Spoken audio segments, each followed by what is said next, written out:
So I've gone over the subject. The subject is dropshipping on Shopify. I'm going to show you how to go from zero, no knowledge at all on Shopify or dropshipping, to earning your first income on Shopify. I'm going to take you through the whole process, and I am not going to stop until I've made my first sale with a brand new store, brand new brand, completely new website, new advertising strategies. And I'm going to show you all the way exactly what I'm doing, step by step, every step of the way, until I've made my first sale, and you should be making your first sale as well. I'm not one of those people that is going to provide theory to you. I'm not one of those people that is going to make you follow me as if I was some blind leader. I'm going to show you what I'm doing every step of the way. I'm leaving no stone unturned. I'm not hiding anything. I'm showing you how I'm setting my site up, how I'm running my ads, and I'm not going to stop until I've got my first sale. I want to make sure that you guys know that it's possible, because I've done this before. I started this store in September last year.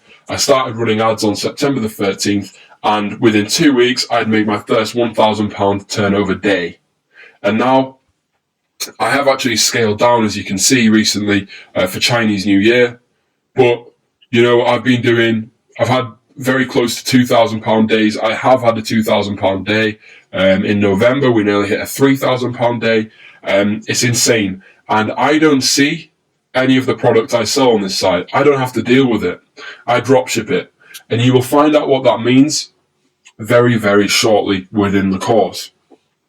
I would advise you check out all the preview videos, the ones where you can actually watch the video for free before enrolling in the course, because they will show you what's possible. And I've also included at this point, at the time I'm releasing this course, I will have made the first sale on this store. So you can check that out, just to be sure that it works.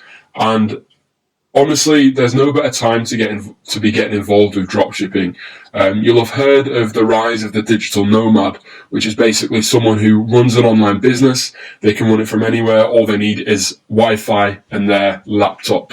And that is what I aim to become eventually. And it's what I'm trying to teach people about. The possibilities online nowadays are endless. You have no excuse. If you don't want to be sat in a 9-to-5 office job, you don't need to. At the moment, I'm sat in my dining room with a cup of coffee. I woke up at 10 a.m. today. There's no need for a 6 o'clock start. I woke up at 10 a.m. I've gone through all my emails. I've spoken to my customer service staff. And now I'm doing this video for you guys. So what we're going to cover is an introduction to dropshipping and e-commerce. We're going to look at what we're going to need in this course. We're going to look at Shopify. We're going to install that. We're going to install all the apps that I used on my first store, this one right here.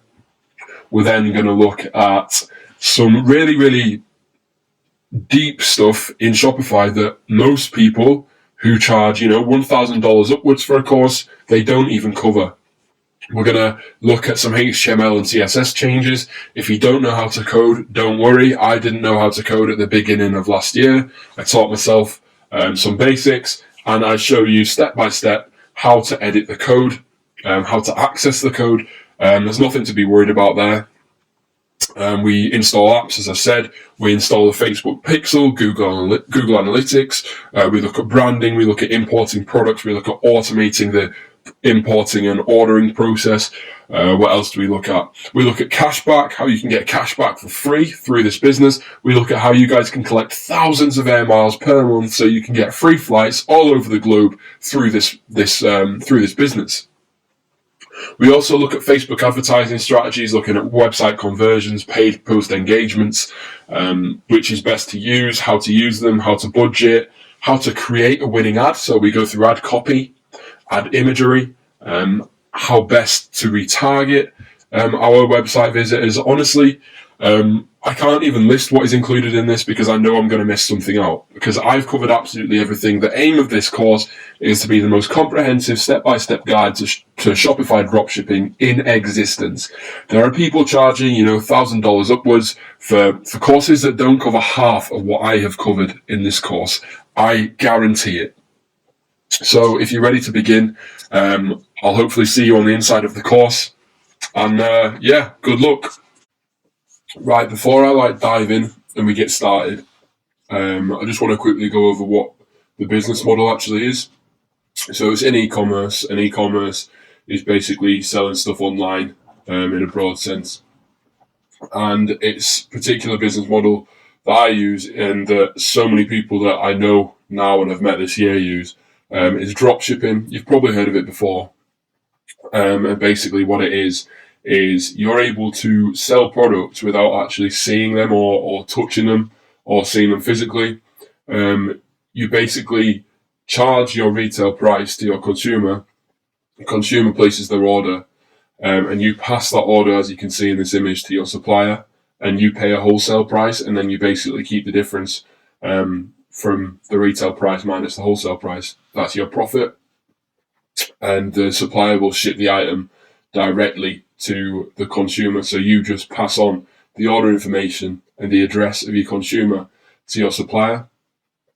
It's becoming a lot more mainstream now. If you check on Google Trends, like, dropshipping is growing and growing and growing exponentially. And the more people that hear about it and the more people that see other people having success with it, the more people are trying it out for themselves. There's loads of different ways of dropshipping. The first one that comes to my head is print on demand. So you use services like Inkredible and Printful. And if you design your own clothing or accessories or whatever, or, I don't know, coffee mats, you can set up a storefront, link up your Inkredible or Printful account, and every time you get an order, that order is sent through to Inkredible and Printful. They will create the product with your design on it, and they'll ship it out to your customer. That isn't what I do. I use AliExpress, which is basically an Amazon of Chinese factories and manufacturers.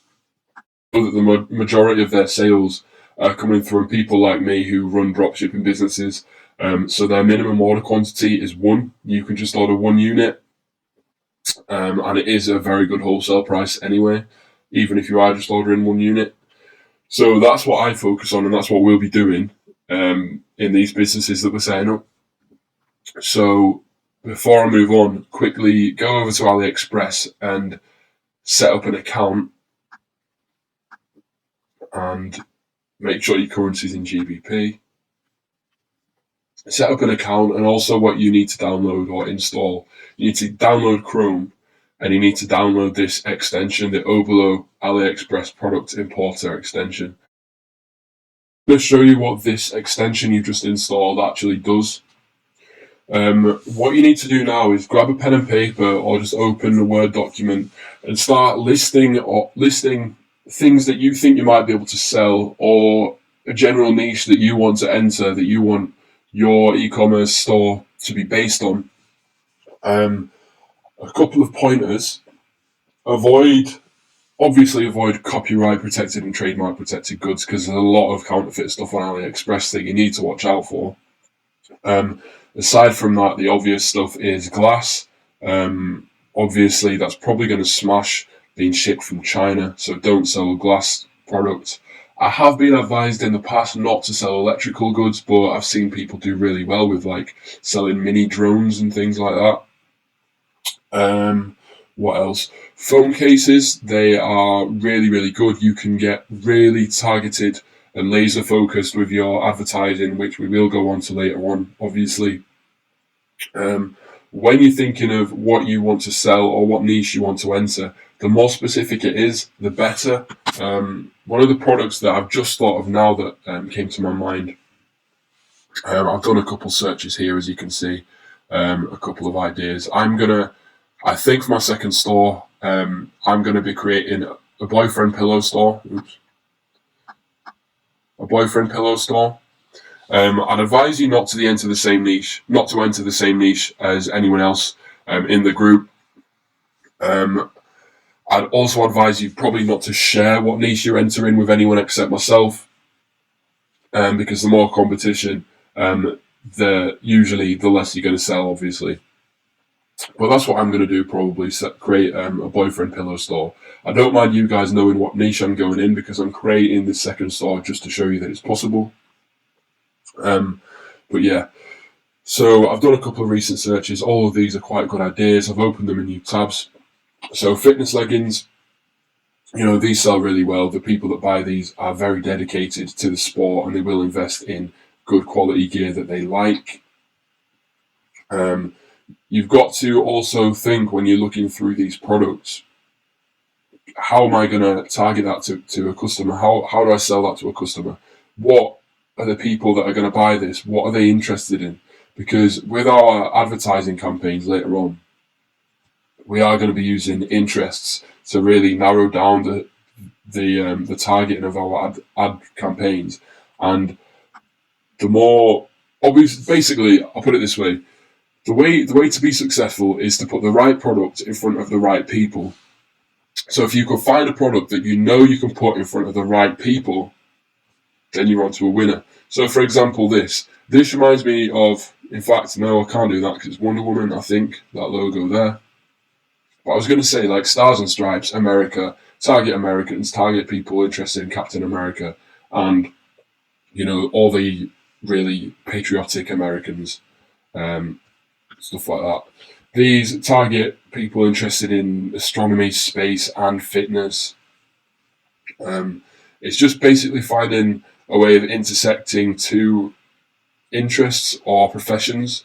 So, you know, they could be interested in fitness, so they're looking for leggings, and they also work in hospital, or they study biology or something. So they may buy these leggings, these muscle leggings, or whatever they are.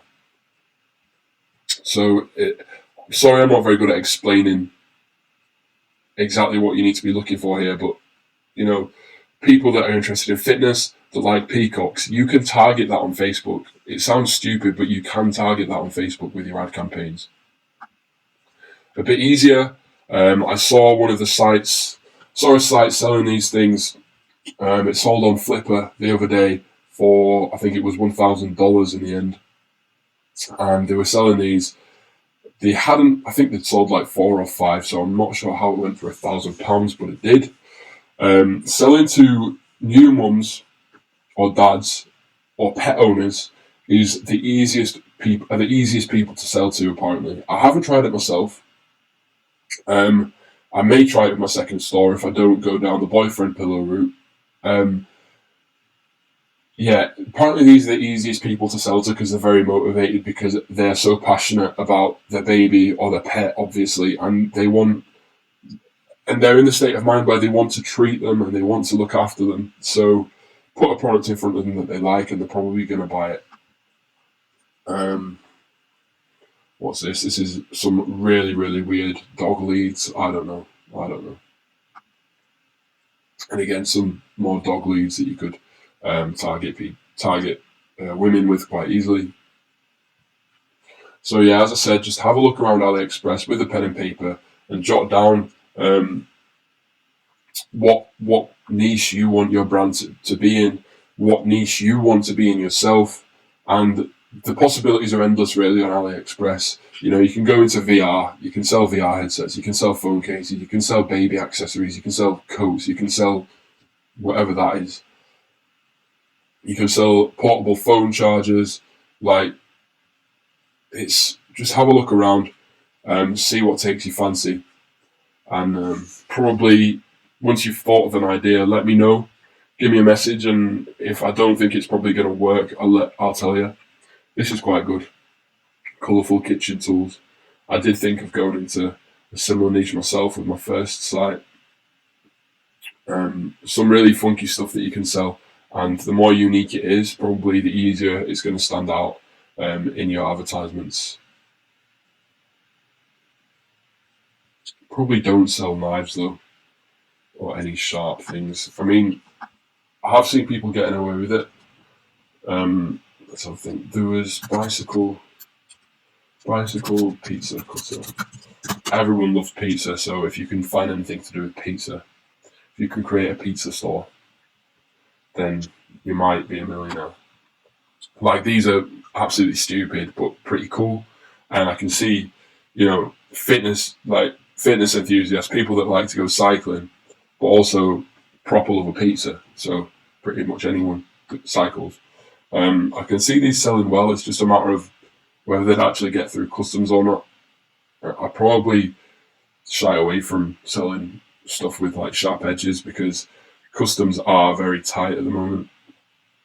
or in general anyway.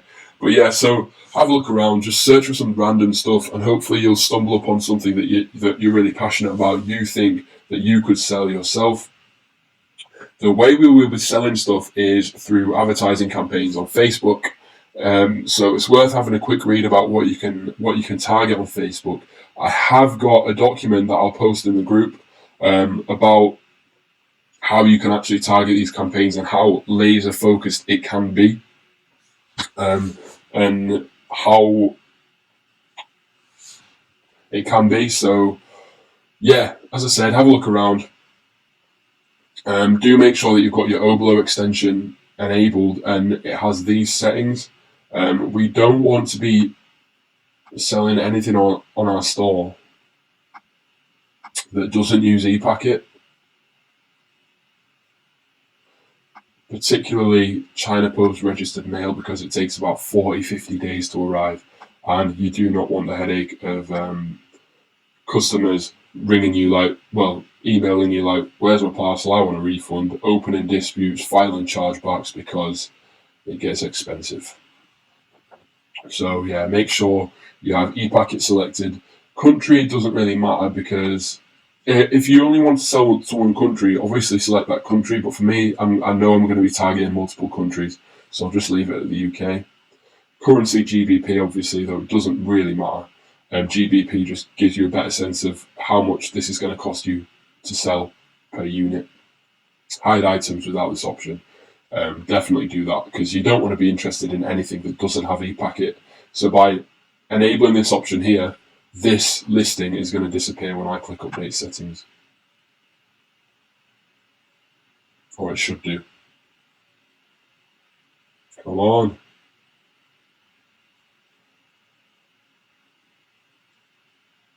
Whatever.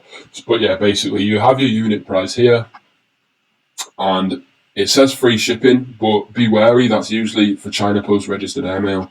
The ePacket price is listed here thanks to your Oblo extension. So you just want to add that to the unit price. It's that £5.44 or something. And you could sell these for £12. You could probably sell them for a bit more.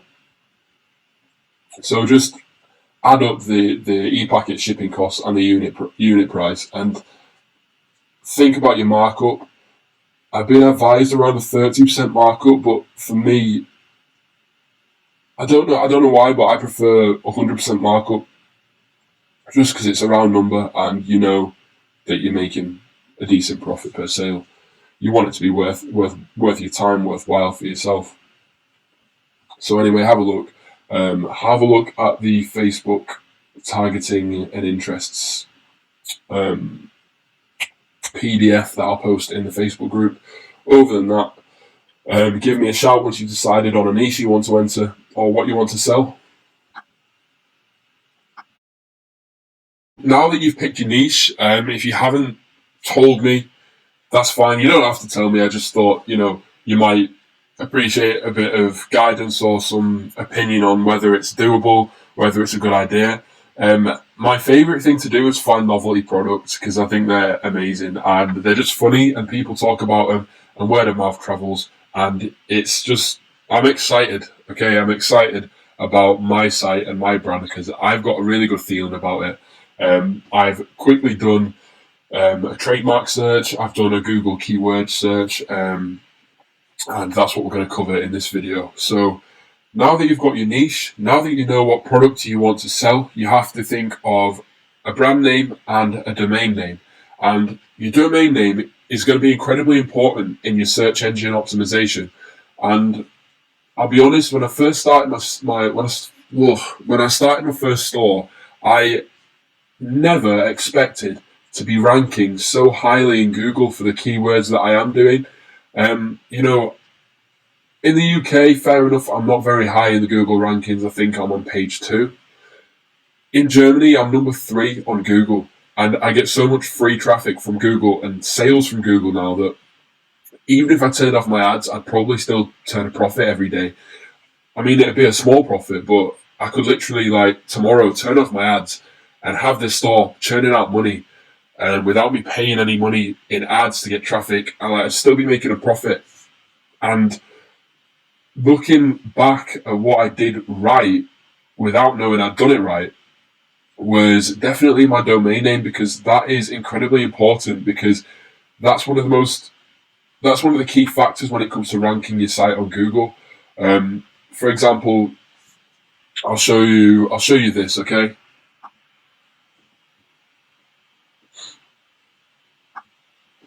Right, so boyfriend pillow.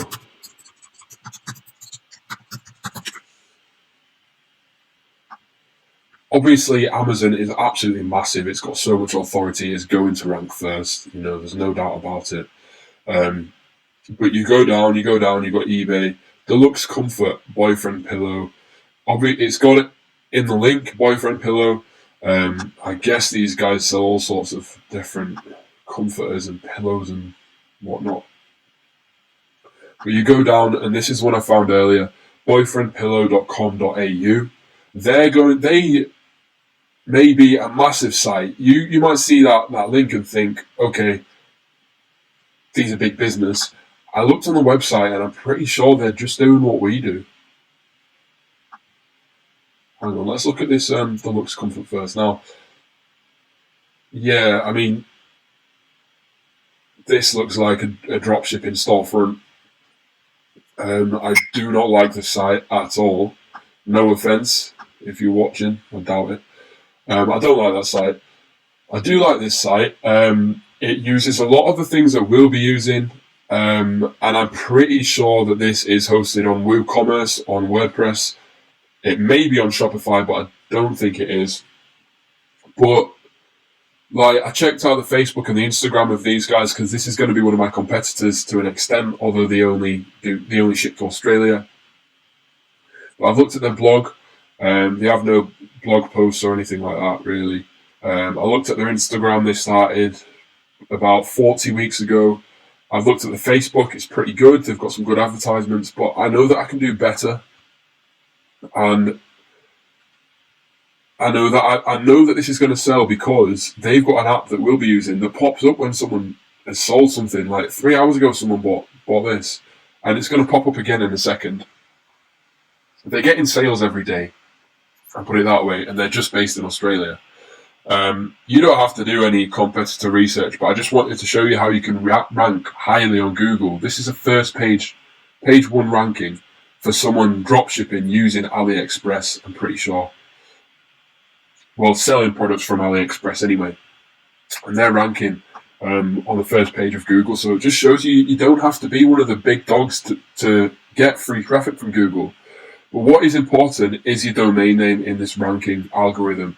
And I was looking on Companies House and Trademark Search just to make sure that no one's already registered it, because you don't want any legal issues down the line. Screw that. 1 sec, let me have a drink. Yeah, you don't want any legal issues, so you want to start thinking of domain names, but while you're thinking of domain names, yeah, you want it to be cool, you want it to be fresh, you want it to stay in people's minds. You also want it to be something that people are going to be typing into Google. Like, I was going to call mine Pillow Club because I wanted to sell an assortment of different pillows, but if I look at whether people are searching for Pillow Club, I highly doubt it. I could call it noveltypillowstore.com.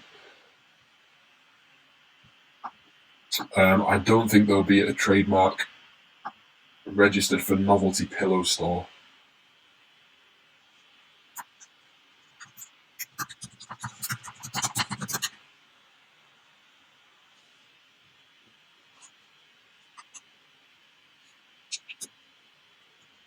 Come on.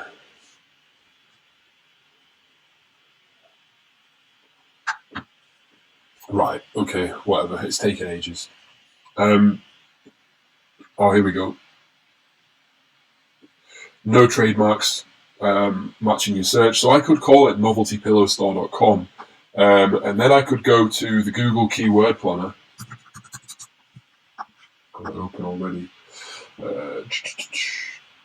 I could go to the Google Keyword Planner and I could search novelty pillow. And what the Google Keyword Planner does is show you the average monthly searches, the competition. You don't really need to look at the bid because we're not going to be using Google AdWords until very, very later down the line. But this does give you a good sense of if there's any interest in the product, and if there is, what people are using to search for that product, that niche. And if you can get the key phrase in your domain name, you are going to rank highly in Google searches when people are searching this phrase. So if I called mine the Novelty Pillow Store, I would rank more highly for people searching for novelty pillows than I would for people searching for boyfriend pillow. However, the same goes for if I want to create a pillow store with loads of different novelty pillows, people searching for boyfriend pillow are probably not going to rank as highly as I would if my domain included the phrase boyfriend pillow. So it's something to think about whether I go down the route of selling various novelty pillows and calling it, novelty pillow store or whatever, or I just stick to the boyfriend pillow and it's a lot more specific. People searching on Google for boyfriend pillow know what they're after, and if I use boyfriend pillow in my URL, I'm going to rank a lot higher. It's something that I need to think about. Have a look, by all means, have a look on the keyword planner and use it just to see the average monthly searches for various keywords that you might want to use in your domain name. But don't think about it too much. Don't go into as much detail as I'm doing because you really don't need to do that at all. I mean, with my first store, I didn't even think about this and something just clicked and it worked. So, you don't actually have to look into this at all. I didn't use the keyword planner in my first store. I just thought it'd be something worth showing you. Another thing to look at that I did use is Google Trends. It basically tells you, if I click on the home, it basically tells you the interest in a topic or a keywords or a key phrase search over time. Obviously, the US election has its peaks and its troughs, as does everything. But the US election and Brexit as well were very, very good examples. I'll just search Brexit now, if it'll let me. In fact, you know what? You jump onto Google Trends and search Brexit, and you'll get a sense of what Google Trends actually does. My internet is going so slow, so I apologise. If I search for, come on,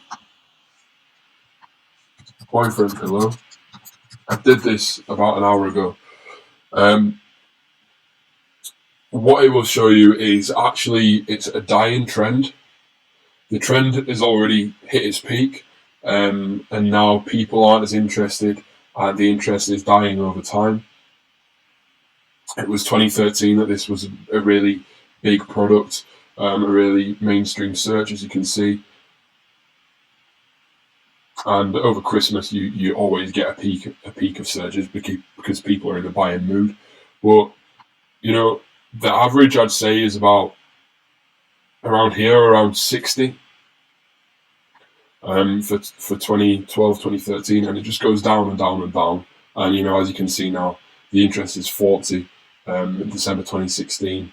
When you go back to December 2012, and it was double the interest, double the amount of interest. So perhaps it's not a good.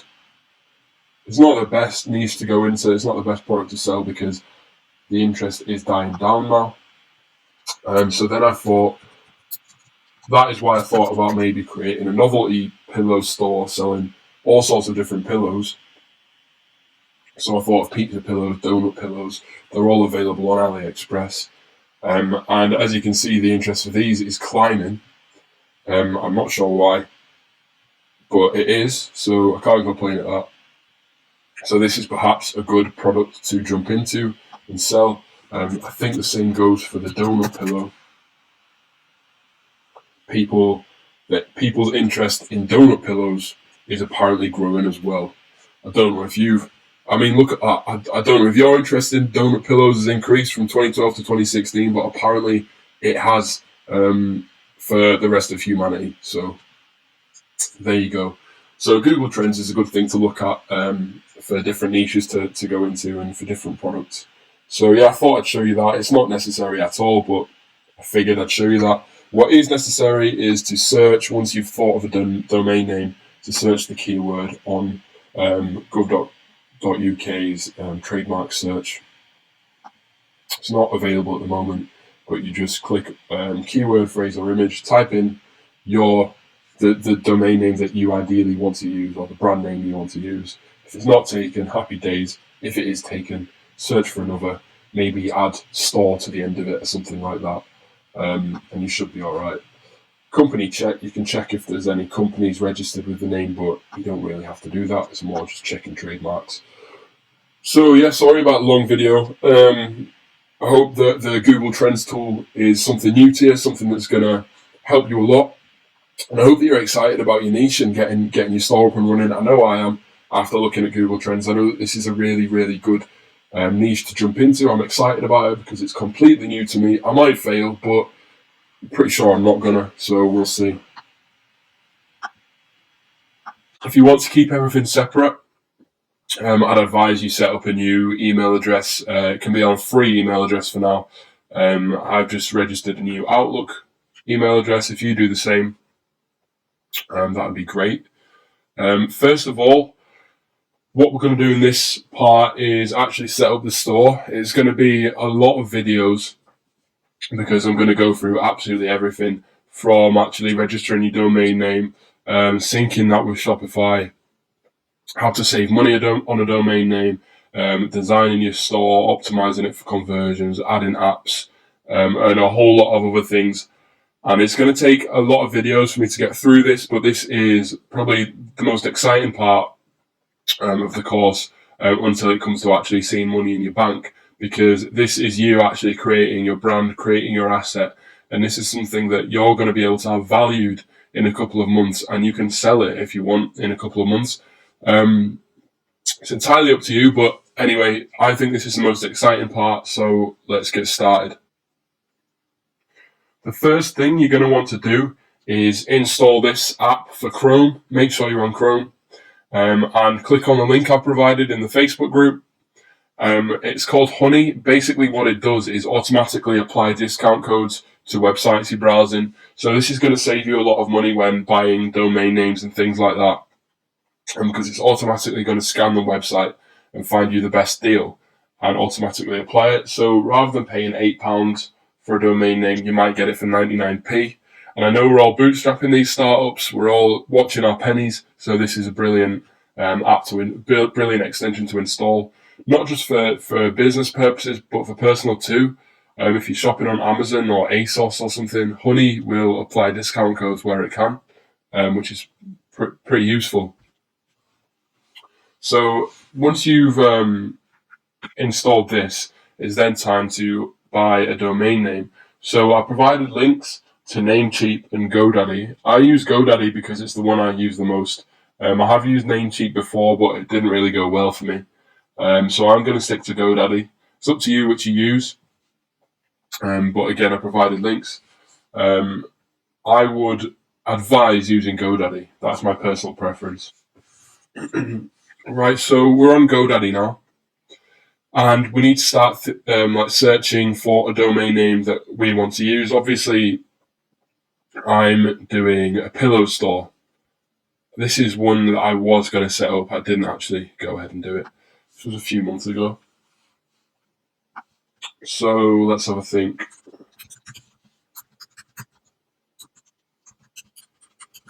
It's likely that some of these domains that you want will be taken, so you have to be a bit creative sometimes. Noveltypillowstore.com. I might. Let's try.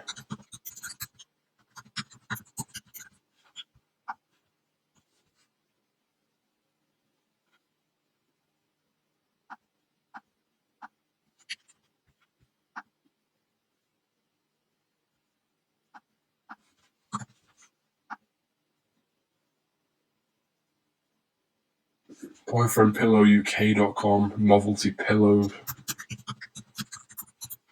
probably advise not using like the US or the UK in your domain name, because people, unless obviously you are just selling to that one country, but if you're selling to multiple countries, you don't really want to alienate people by including a region in your domain. I know it's a small thing, but it does put people off.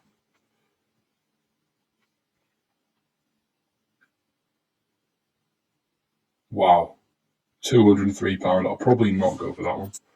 Novelty pillow store. That's me. Continue to cart.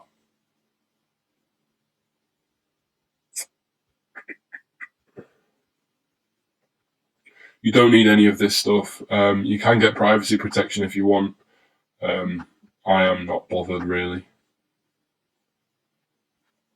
You don't want the email address because we're going to use a better system for the professional email address. So make sure you have no thanks on that and continue with these options.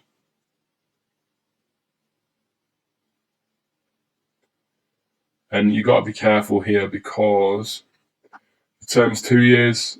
For now, just go for one because your store might not work out. You might not even enjoy it. So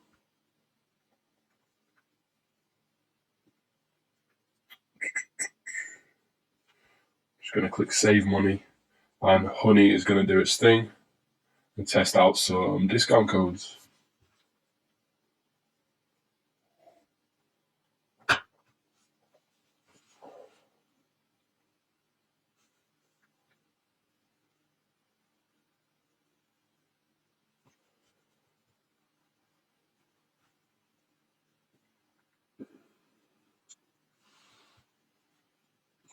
Okay, so none of my codes worked. Usually there's a 99p code, but because I've already used that before,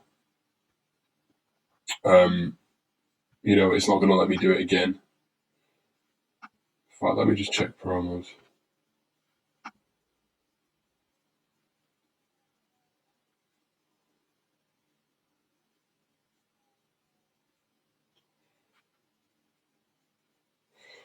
I'm just gonna go for the $6.99 one.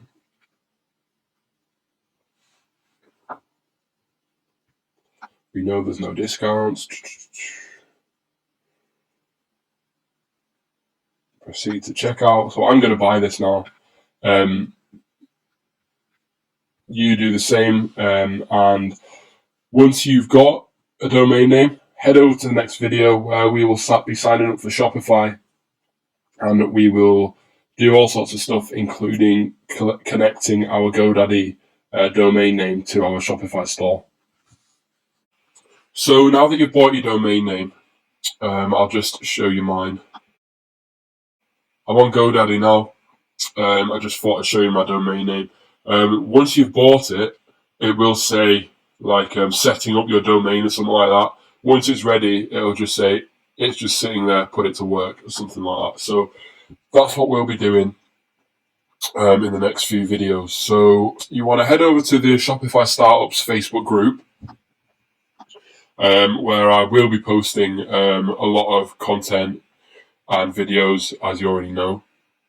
And I've got a link to the 14-day free trial for Shopify. So all you have to do is click that link. This box probably won't be showing up because I'll have a video on this post as well. It'll be this video, in fact.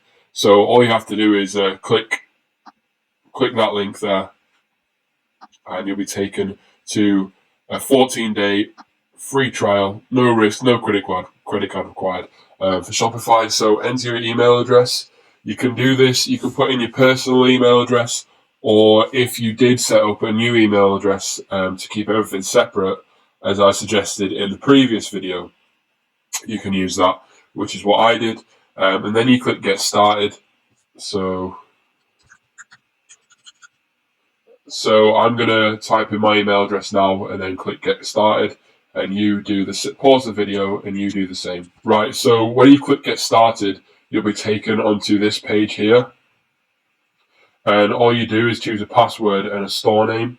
Your store name isn't massively important because you've already got a domain name that you're going to use. But it's sort of like your store name is sort of like your username for logging in to Shopify. If you have multiple stores with one email address, you use your store name to select which of your stores you're going to log into, if you get me. But that doesn't matter because you're all starting your first store or your second store. So use your email address, choose a password, choose a store name, and click create your store. After that, you should get some like cogs turning on your screen, and then it should say success, your store is ready to go. And now we're on this page. As you can see, I've got my domain name here. As you can see, I've got my store name, which I chose as Novelty Pillow Store. That's my store name, myshopify.com. So that's my current domain name. We are going to be using the domain name we bought in GoDaddy in the previous video. We're going to be linking that up very soon. So tell us a bit about yourself. This is just for Shopify to get some idea of what turnover they should expect from your store, how much experience you have. It's not legal or anything like that. You can put whatever you want.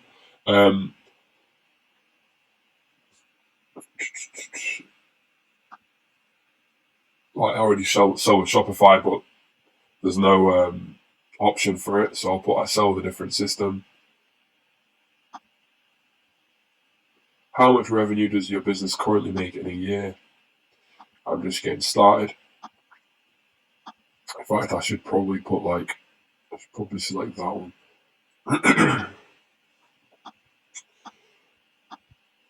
But I won't. Then click next. Add an address so you can get paid. So this is your personal information. So I'm going to fill this in and click enter my store. I'm not going to show you all my personal information because it's personal, so obviously. So if you fill all this in as well and then just click enter my store once you're done, here we are. This is our back end. This is our Shopify back end system, and this is where we set up our store. This is how we get the sales in, basically, get the store ready to get customers and make sales. You can check out what your store currently looks like by clicking this arrow button here, which will open in a new tab.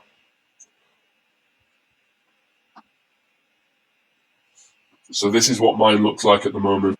First, what you want to do is click online store and then click domains. Connect existing domain. Enter your domain name. Now, if you can't remember it, head over to GoDaddy and it'll obviously give you your domain name. Add domain.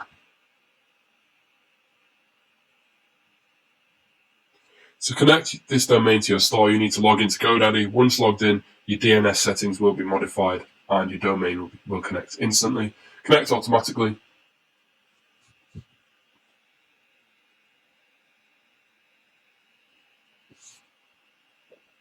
Click connect.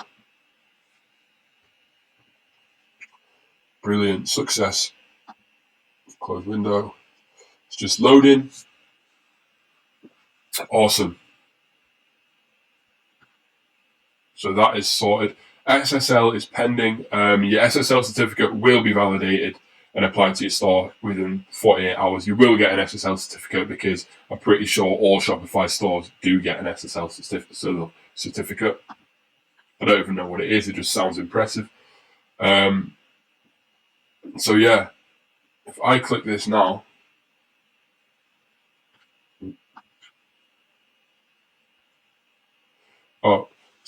now that your domain is linked to Shopify, you want to set a primary domain. And obviously you're going to want to pick one that people are most familiar with typing in. And generally what people are most familiar with is the www.nametitleWhatever.com. So that's what I prefer to use as the primary domain and redirect all traffic to this domain. Save. Successfully updated primary domain. And you have now actually linked your domain name to your website, which a lot of people struggle with, but it's so easy. So this is what it looks like now. It is password protected. You can find the password on your back end. But as you can see, if I click that, this is the domain name of the site now. It's not noveltypillowstore.myshopify.com. It is the domain that I bought, I own. So I pretty much own this website now. So now all that's left to do is start making some money using it.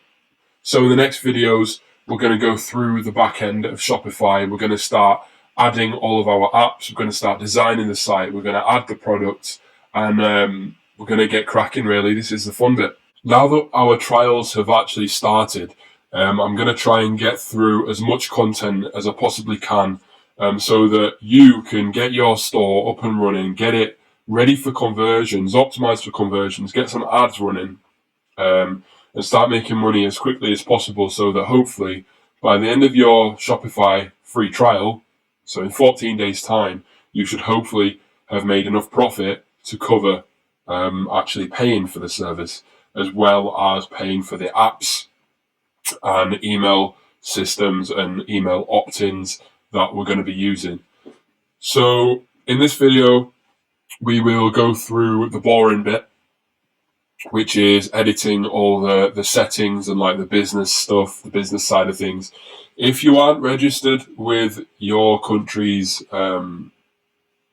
whatever you want to call it, ours is HMRC. So if you're in the UK and you aren't registered as a business with HMRC, don't worry about it. I'm pretty sure you can run a business for 3 months before you actually have to inform HMRC that you are self-employed. Don't take my word for it though, because I'm not a lawyer and I'm not an accountant. So anyway, on to general settings. I've covered a lot of the info up on this page because it's all like personal stuff. The one thing you're going to want to change definitely is the store name. At the moment, it is as it was written when you signed up for Shopify, when you signed up for the 14-day free trial. So you're just going to want to make it readable. So you're just going to want to make it readable. Have your account email and customer email. I've covered them both up. Basically, this is the email address that Shopify will contact you on, and this is the email address that your customers will see in the transactional emails, like thank you for your order, blah, blah, blah, blah, blah. We will change this in a few videos' time when we actually have our professional email set up, but for now, just leave it as is. Store address, this is the address that appears on your invoices from Shopify. This should be the address that you are registered with, your business is registered with at HMRC. Again, if you're not registered with HMRC, don't worry about it. You do have a couple of months. And if the business doesn't work out, it's fine. One thing I would say for the legal name of business, just put your name for now. That'll do. And finally, if you scroll down, you've got the standards and formats. You may want to change this if it doesn't look like it's set to your country or region. All of mine is absolutely fine, and I won't be touching any of this. So I'm going to click Save. So that's my general settings saved. Now we'll go into payments. You've got Shopify payments, which is for debit and credit cards. You've got PayPal. I don't have to explain what PayPal is really to anyone, I hope. We also have Amazon payments and alternative payments and manual payments. Amazon payments, you can set up. I do have it set up because I think it gives your buyer a sense of trust and authority when they see an Amazon button on your website. But you don't have to set up Amazon payments. Alternative payments, I have BitPay set up for people paying in Bitcoin. I haven't yet had anyone successfully pay with Bitcoin. I have had 2 transactions attempted for like $400 and $200. Unfortunately, My limit with BitPay is $100 per day, so they weren't accepted. I need to sort that out. I would probably not advise bothering setting up BitPay or any alternative payments at all, actually. And manual payments, don't use manual payments. Don't create custom payment method. Don't use bank deposit, money order, cash on delivery. It's just a headache. I did it when I first started out, and while I did have 4 or 5 orders come through with manual payments, what I had to do was contact the customer, review their order, confirm their order, send them my bank details, wait until they'd sent me the money, check my bank for every day to see if the money had come in, let them know if it had come in, and it was just a headache. What I would say is set up Shopify payments and set up PayPal. They're the two that you 100% need. You need at least one of them. Otherwise, you're not making any money. You need at least one of them, preferably two. If you can't have the both of them, no stress. It doesn't make much difference. In the long run, it just might be a bit harder to get your first few sales. I'll quickly go through the Stripe page, Shopify payments page. To set up receiving Shopify payments on your store, you just need to fill in this one-page form here, and all it is just providing them with the information they need. So you will likely be an individual or a sole trader. If not, you're probably going to be a limited company, in which case you will have a CRN. If you're an individual or sole trader, you will not have a CRN, so don't worry about that. You're not going to have a VAT number. I doubt it anyway. If you do, this is where you need to put it in. Business address, just put your home address for now, until you have your own business premises or whatever. I still don't have my own office or anything, and I don't plan on getting one for a while. So for the moment, I'm just using my home address. You can actually you can rent a PO box from the post office if you want. I'm looking at doing that at the moment, but as we're starting out, as I said, your current address where you live at the moment is absolutely fine. Personal details, pretty simple. Product details, this is going to depend on what you're selling. My average order price is going to be between £10 and £1,000. My average shipping time, we're shipping from China, remember, so our average shipping time is going to be either 8 to 14 days or 15 to 21. I'm going to put 15 to 21. And description of products or services, novelty homeware goods. Obviously, that's going to depend on your niche as well. Customer billing statement. So this is the info that your customers are going to see on their bank statement. And I can't actually fit an extra letter in there. So at the moment, mine's novelty pillow store, and I'm just going to leave it. And then you need to put in your phone number. And finally, you need to put in your bank information where your money is going to be deposited by Shopify after it's gone through the processing. I suggest opening a new bank account. NatWest have some great startup and enterprise bank accounts. It's free for the first year, and I think it's only £30 for the year after that. In fact, no, it's free for the first 18 months, I think. So, yeah, set up a business bank account to keep everything separate if you want, or you can just use your current bank account. It's up to you. I'm not going to provide any advice here because I'm not an expert. So I'm going to fill all this in at the end of this video. Next, we're going to go on to the checkout settings. Customer accounts. You don't want customer accounts. You don't want them to be optional, and you definitely don't want them required. Having customer accounts is just one more thing for your customer to think about and waste time thinking about in the checkout process. Do I register an account? Should I bother? And the longer it takes them to decide to go through your checkout process, the more likely they are to actually leave the checkout process. So that is why I never use customer accounts on my store, because it's just something you don't need. I don't see the point in them. I think it holds the customer up, especially if they're required. Like, what's the point? You're not a huge brand. You don't need to have an account. you're likely not going to have that many recurring customers to begin with. So leave accounts disabled.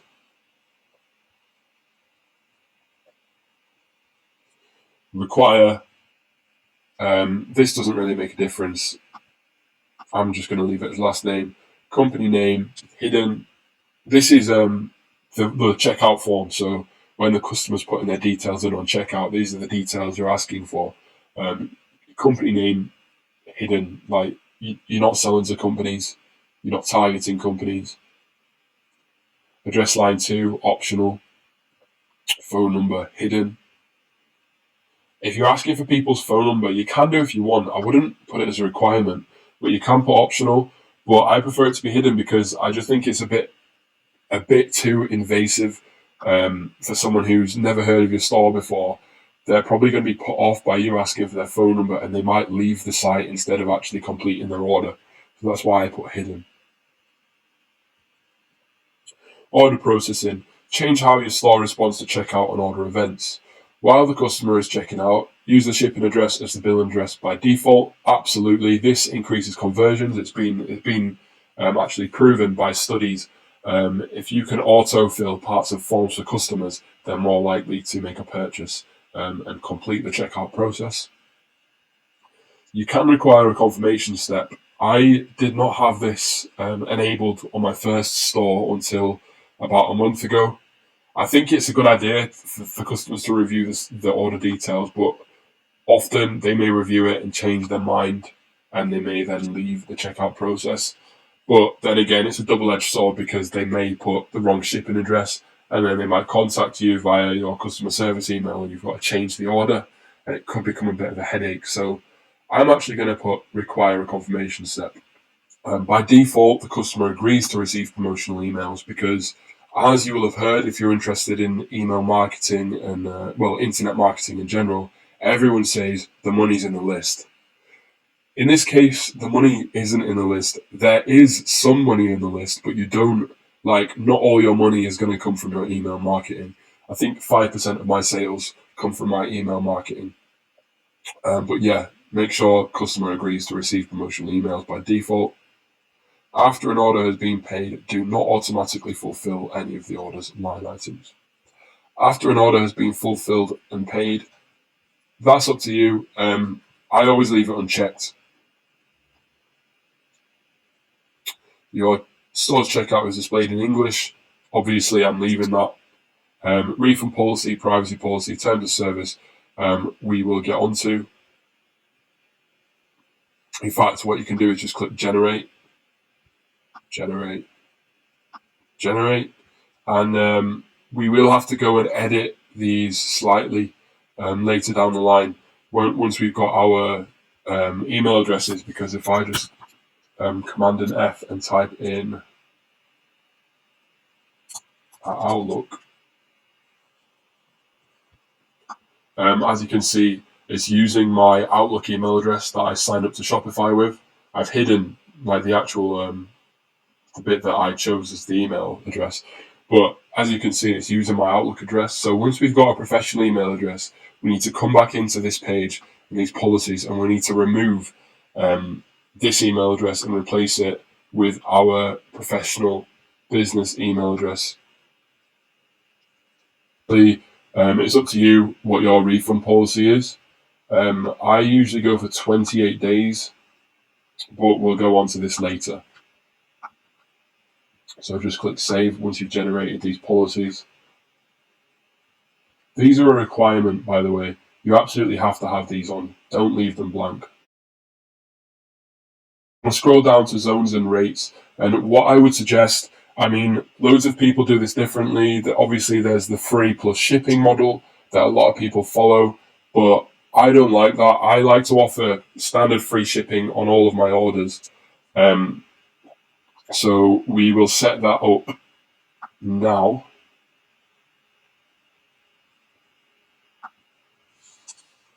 Europe.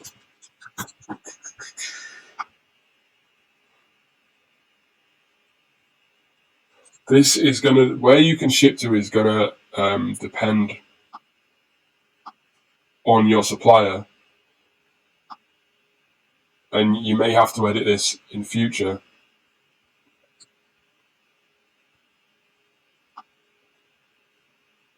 But for now, it should be all right. All you do is don't type in standard shipping, type in free shipping. Customers will see this at checkout, and wherever you can write free shipping, it is a huge converter. It is a huge factor in your conversion rates and making people buy on your store. If you don't have free shipping, less people are going to make purchases on your store. That's pretty much the bottom line. So type in free shipping and click free shipping rate. Minimum order price 0. Done. Save.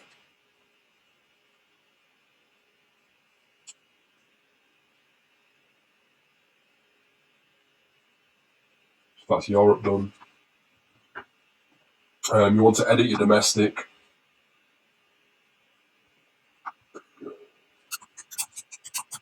UK. You want to remove these weight-based rates and you want to add a price-based rate. Again, you're going to type free shipping. Minimum order price 0. Free shipping rate done. Save.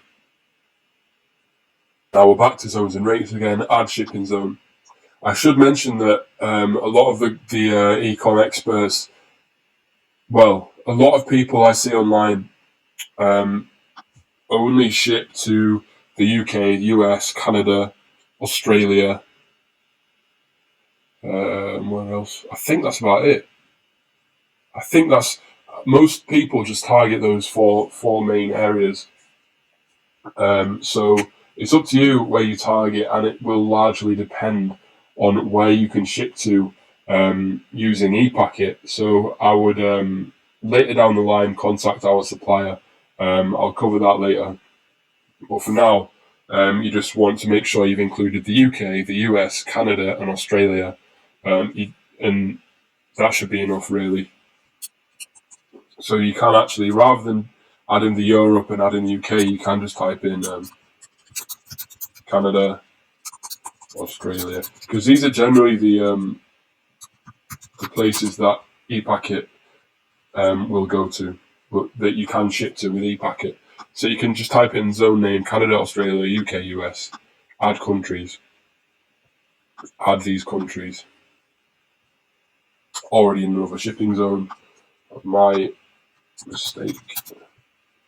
Australia, add. Alright, and then we want another price-based rate, and it's going to be free.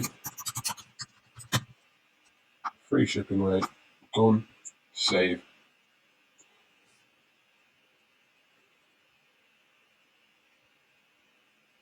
Right, so now we're back at our zones and rates. We've got Canada, Australia, UK, US, free shipping, Europe. I'm just going to delete this one. What we want to do is actually remove the rest of the world shipping.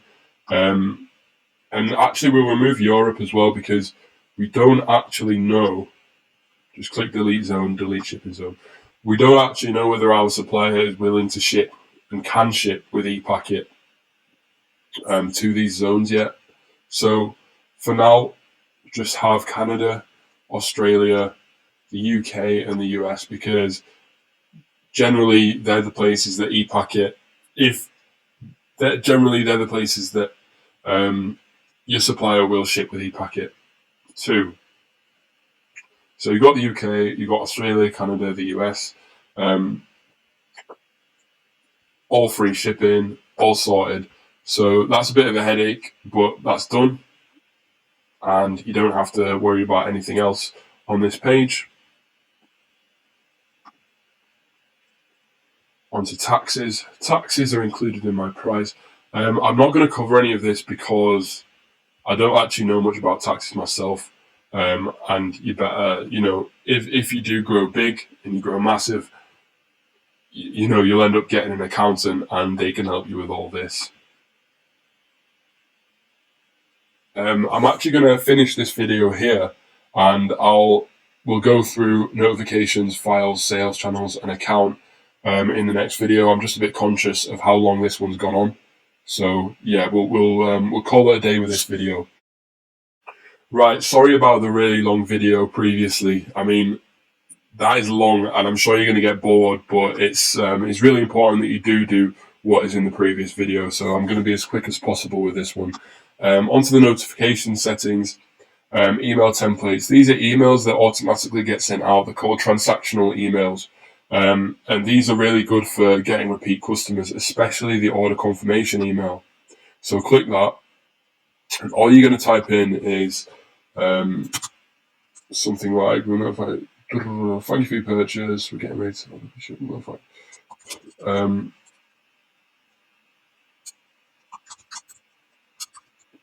Use the discount code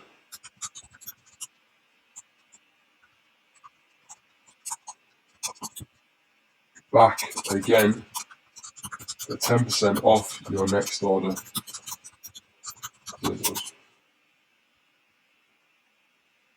What that will do is when someone's placed their order, they're going to receive this email, and they're still in the buying mood. They're still really interested in your brand and your products. So if you can offer them an incentive to come back straight away, they may do. So that is why you include a discount code for 10% off the next order in your transactional email. And you can change the email subject if you want. I am just going to leave it as is. In fact, no, I'm going to put your order has been confirmed. Oops. Save. And before we forget, we are obviously going to want to create that discount code.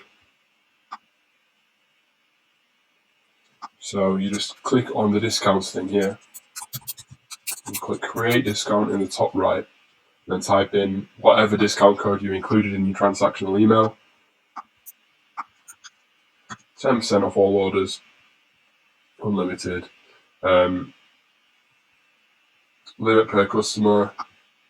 I'm not going to put one use only because, you know, they may come back in 2 months and buy again, and you're going to want that transactional email to incentivize them to come back again. And if they've already used this discount code, they're going to be pretty disappointed when trying to use it again. So I'm just going to leave my settings like this and click save. So now we've got a discount code running for 10% off all orders, and we're also plugging this discount code in our transactional email to customers that have already bought from us. They like the brand, they like the product, and hopefully they're going to come back for more. Yeah, we don't need to touch anything else on this page. Files, we don't actually need to upload anything here yet. We will do later on. Sales channels, you are going to want to create a Facebook page for your brand. We'll do that later. And then you add a sales channel, Facebook page, and Messenger account. This just explains your account terms, and you can add your credit card to pay for your, your trial and stuff like that. You can add staff accounts, but generally you don't need to do anything here. So that's settings done. So now that we've sorted out the majority of the settings, we will have to come back and change a few things, like I said, but they're only going to be very minor. Now what we need to do is start building out our store, and I've seen it in Facebook groups over the past few months. People posting links to their websites to have, what do you think of my site? What can I improve? And honestly, a lot of them are terrible. They're not professional enough. And if I was on those sites thinking of making a purchase, I would be out in a shop because they do not instill a sense of authority or trust at all. And a lot of what you need on a site to make a sale is missing. And yeah, fair enough. When I first joined these Facebook groups, there were about 1,000, 2,000, 3,000 members. Now there are about 12,000, 15,000 members, and all the relevant and helpful info has been lost and put to the bottom because there's so many new people asking stupid questions, the same questions all over again. So luckily, back in September when I started my store, I actually made a notebook full of guidance and advice and tips from the proven successful sellers. And I wrote it all down in this notebook, and that's what I'm working from, creating this live case study for you. I'll probably also turn it into an ebook that you can download in the future, but for now, I just want to get it as a live case study for you to follow along with. So now that I've got that out of my system, that little rant, what we're going to do is build out our store. So first of all, we're going to add the pages that we absolutely require. So we're going to add these pages. We're going to make an about us. Don't worry about the content or the SEO yet. And the template is just going to be a page. Save. Back to pages. Add a page. FAQs. Save. Create another page. Contact us. Contact us. Create another page. Order tracking. Save.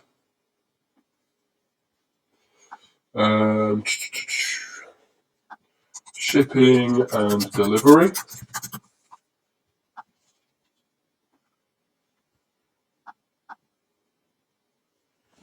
Returns policy or refund policy.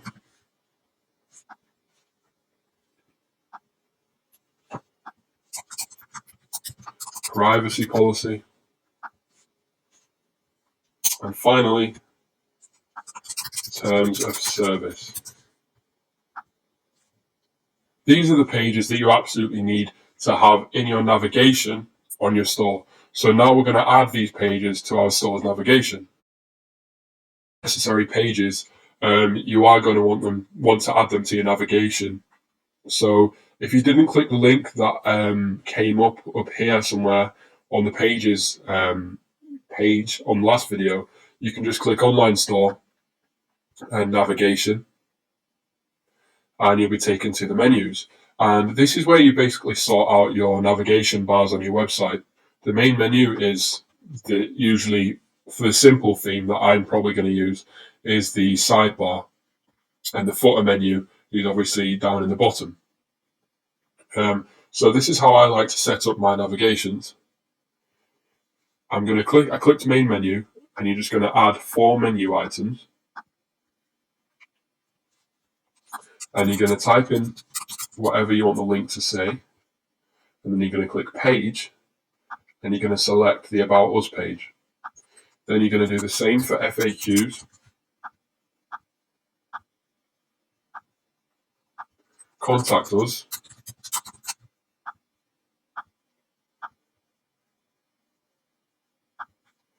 And order tracking.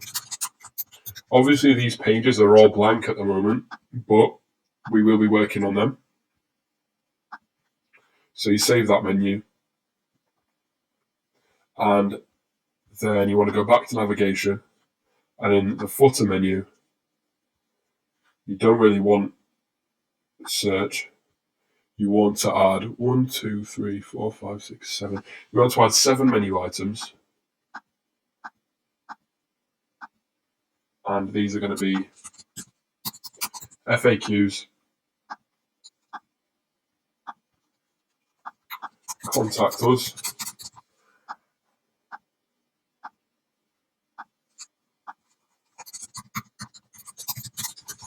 shipping and delivery,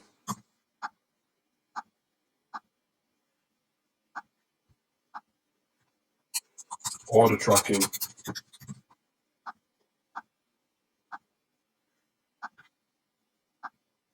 your refunds or returns policy,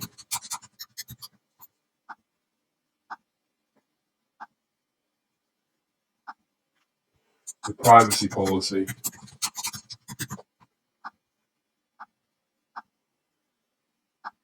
and your terms of service.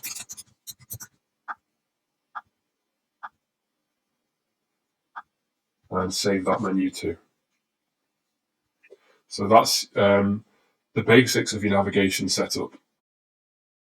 Video is going to be a really quick one. We're going to set up the Contact Us page, so it can actually be used and we can be contacted through it. So click Online Store, Pages, Contact Us, and all you have to do is change the template from page to page.contact. Click Save, and now if you check out your store, click on the Contact Us link, and you've got a pretty decent Contact Us form. I did say earlier that I don't like asking for phone numbers. That was, about in the checkout process, it can scare people away. If they're wanting to contact you for whatever reason, generally they're contacting you because they want a response. They're not just trolling you, they need some advice. So they'll provide contact details, in which case it's okay to ask for the phone number. It's not required, it is optional, but it is there. I don't use phone numbers. If they do give me it, I don't use it. It's just an additional way to be contacted by us. So that's it. In the next video, we're going to set up our professional email address, and we're going to go back through the store, replacing our initial Gmail or Outlook, whatever provider you used initially in the start of the course. We're going to replace that with our professional email address. I have to stress that a professional email address is absolutely required if you want to earn money with Shopify, because people need to see legitimacy, they need authority, they need to know the site is safe and secure, and it's not being run for fun, it is being taken seriously. And one of the best ways to do that is to have a proper email address. And we're going to be using the best email supplier in the world, and that's Google.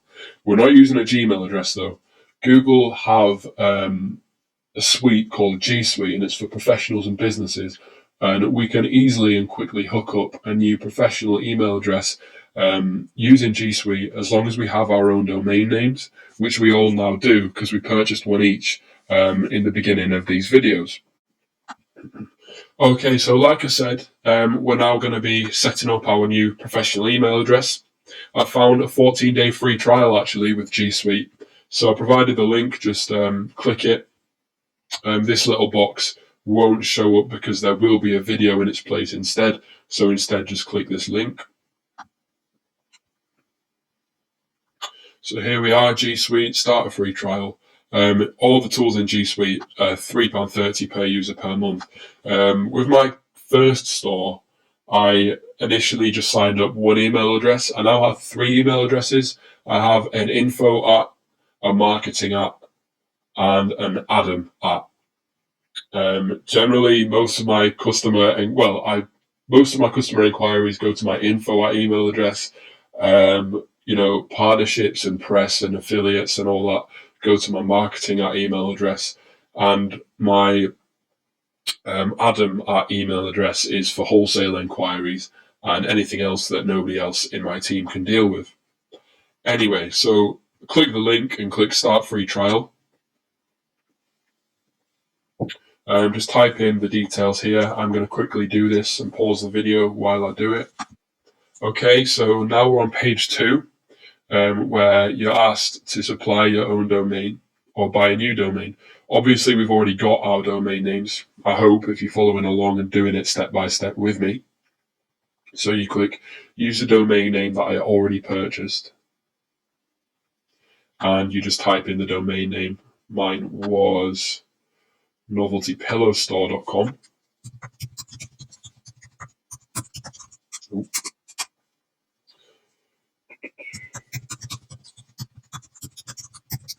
And then click Next.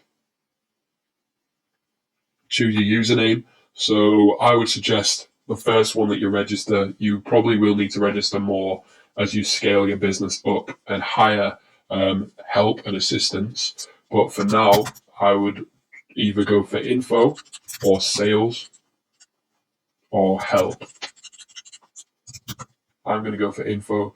I'm going to create a password. Again, I'm going to pause the video. Okay, so I've sorted out my password and everything. I'm going to accept and sign up.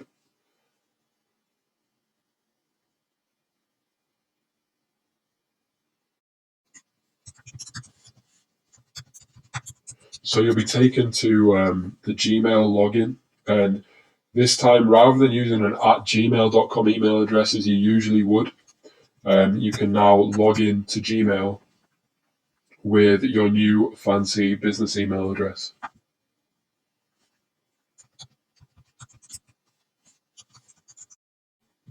This just popped up for me. We've detected unusual activity on your account. So I'm just going to go ahead with the text message SMS. I'm going to get the code.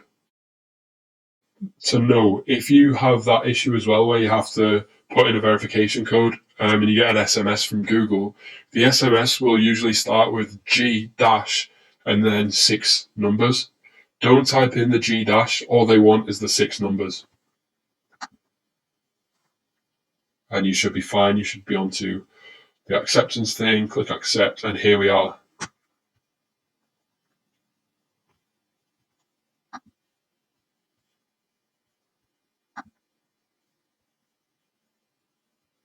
Add people to your G Suite account. I'm just going to type in customer service. In fact, no, I'm not. If you do this, you're adding more users, which adds another £3.30 to your monthly cost. So all you do is click that and click next, because you've already purchased. You've already signed up your info at noveltypillowstore.com. What you do have to do is verify your domain.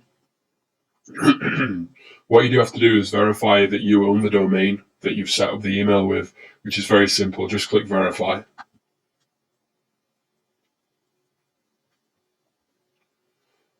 You'll be asked to log into your GoDaddy account, and then just click accept.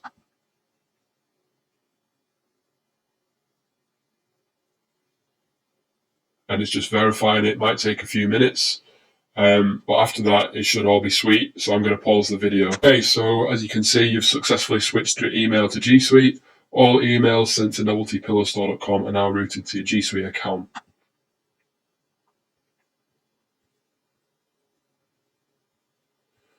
All you need is G Suite Basic. And you do have a 14-day free trial.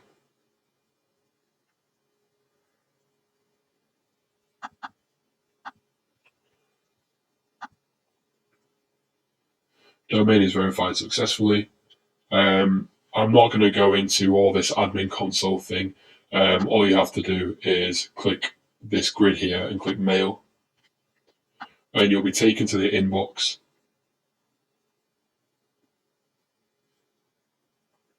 There you go. Click the settings cog down at the bottom there, and then general, and you can now change the email address that your customers see. So info@noveltypillowstore.com. So now all transactional emails from my store to my customers are not from my free email account, they're from my professional email account. So I'm going to save. You will also want to come back to the checkout settings and just click in want to click in the refund policy, the privacy policy, and the terms of service boxes, and just press Command and F if you're on a Mac, or Control and F if you're on Windows, and just type in the @ symbol, and then it should come up with all the matches where the email address that you originally used to sign up to Shopify is. So you can then replace that. 5 times you need to change the email address across all 3 boxes. Refund policy, the privacy policy, and terms of service. There should be 5 occurrences altogether. So once you've done, press save. So that's that.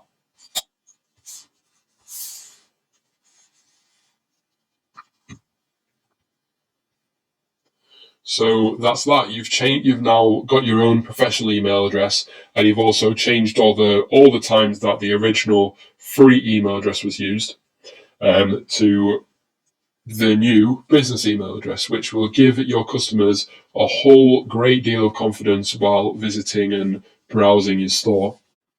very quickly, now that we've set up our contact form and we have also changed our contact email address, you want to check that it's working. So just give yourself a random email from whoever.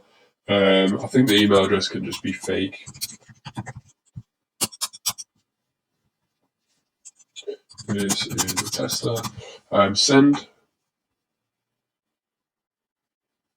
Thanks for contacting us. We'll get back to you as soon as possible. Head over to your new email address inbox and you should have a new customer message. And there we go. This is a tester. So it's working. All my contact forms from my Shopify store are going straight to my professional inbox. So all good. Let's crack on with adding some products.